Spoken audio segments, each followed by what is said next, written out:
काफी समय पहले की बात है। प्रतापगढ़ नाम का एक राज्य था।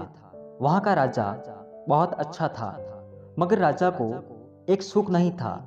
वो ये कि उसकी कोई भी संतान नहीं थी और वो चाहता था कि अब वो राज्य के अंदर किसी योग्य बच्चे को गोद ले, ताकि वो उसका उत्तराधिकारी बन सके और आगे की बागडोर को सुचारू रूप से चला सके। और इसी को देखते हुए राजा ने राज्य में घोषणा करवा दी कि सभी बच्चे राजमहल में एकत्रित हो जाए। ऐसा ही हुआ।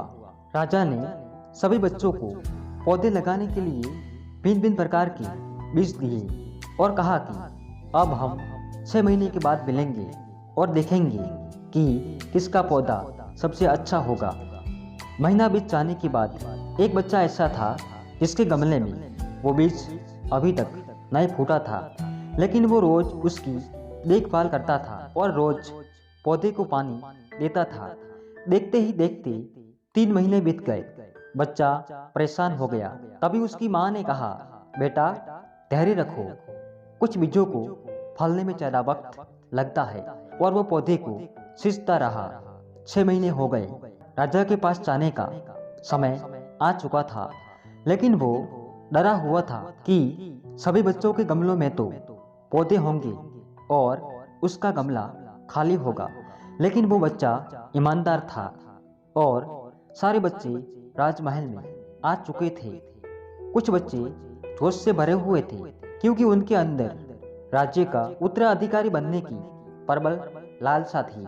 अब राजा ने आदेश दिया, सभी बच्चे अपने अपने गमले दिखाने लगे, मगर एक बच्चा समसा हुआ था क्योंकि उसका गमला खाली था। तभी राजा की नज़र उस गमले पर गई। उसने पूछा, तुम्हारा गमला तो खाली है। तो उसने कहा, लेकिन मैंने इस गमले की 6 महीने तक देखभाल की है। राजा उसकी ईमानदारी से खुश था कि उसका गमला खाली है, फिर भी वो हिम्मत करके यहाँ तो आ गया। सभी बच्चों के गमले देखने के बाद राजा ने उस बच्चे को सभी के सामने बुलाया। बच्चा सहम गया और राजा ने वो गमला सभी को दिखाया। सभी बच्चे जोर से हंसने लगे। राजा ने कहा, शांत हो जाइए, इतने खुश मत होइए। आप सभी के पास जो पौधे हैं वो सब बंजर है। आप चाहे कितनी भी मेहनत कर ले, उनसे कुछ नहीं निकलेगा। लेकिन असली बीज तो आई था। राजा उसकी ईमानदारी से बेहद खुश हुआ और उस बच्चे को राज्य का उत्तराधिकारी बना लिया। लेकिन हमें इस कहानी से क्या सीखने को मिलता है? मेरे हिसाब से अपने अंदर ईमानदारी का होना बहुत ज़रूरी है। अगर हम खुद के साथ ईमानदार हैं तो जीवन के किसी न किसी पड़ाव में सफल हो ही जाएंगे, क्योंकि हमारी औकात हमें ही पता होती है। हम खुद को पागल बनाकर खुद का ही नुकसान करते हैं। आपका क्या कहना है? कमेंट अवश्य करें। तो दोस्तों, चलिए अब दूसरी कहानी की तरफ चलते हैं। तो यह कहानी कुछ इस प्रकार है। हरीश नाम का एक लड़का था। उसको दौड़ने का बहुत शौक था। वो कई मैराथन में हिस्सा ले चुका था, परंतु वो किसी भी रेस को पूरा नहीं करता था। एक दिन उसने ठान लिया कि चाहे कुछ भी हो जाए, वो रेस को पूरी जरूर करेगा। अब रेस शुरू हुई। हरीश ने भी दौड़ना शुरू किया। सारे धावक आगे निकल रहे थे, मगर अब हरीश थक गया था। वो रुक गया।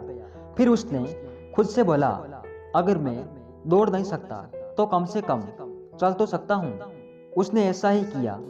वो धीरे धीरे चलने लगा, मगर वो आगे जरूर बढ़ रहा था। अब वो बहुत ज़्यादा थक गया था और नीचे गिर पड़ा। उसने खुद को बोला कि कैसे भी करके आज दौड़ को पूरी जरूर करेगा। वो जीत करके वापस उठा, लड़खड़ाते हुए आगे बढ़ने लगा और अतः वो रेस पूरी कर गया।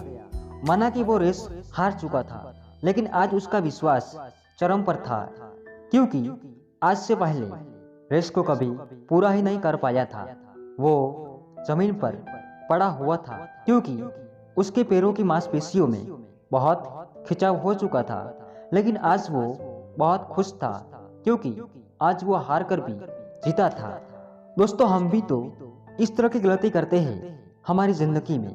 कभी भी अगर कोई परेशानी होती है तो उस काम को नहीं करते और छोड़ देते हैं। अगर आप एक स्टूडेंट हो और रोज 10 घंटे की पढ़ाई करते हो और किसी दिन कोई परेशानी की वजह से आप पढ़ाई नहीं करते, मगर आपको भले ही 5 घंटे की मिले, पढ़ना जरूर चाहिए। हरीश की कहानी से हमें ये सीखने को मिलता है कि अगर हम लगातार आगे बढ़ते रहे तो एक दिन हम हार कर भी जीत जाएंगे। छोटे छोटे कदम बढ़ाते जाओ और आगे बढ़ते जाओ, आई सफलता का नियम है।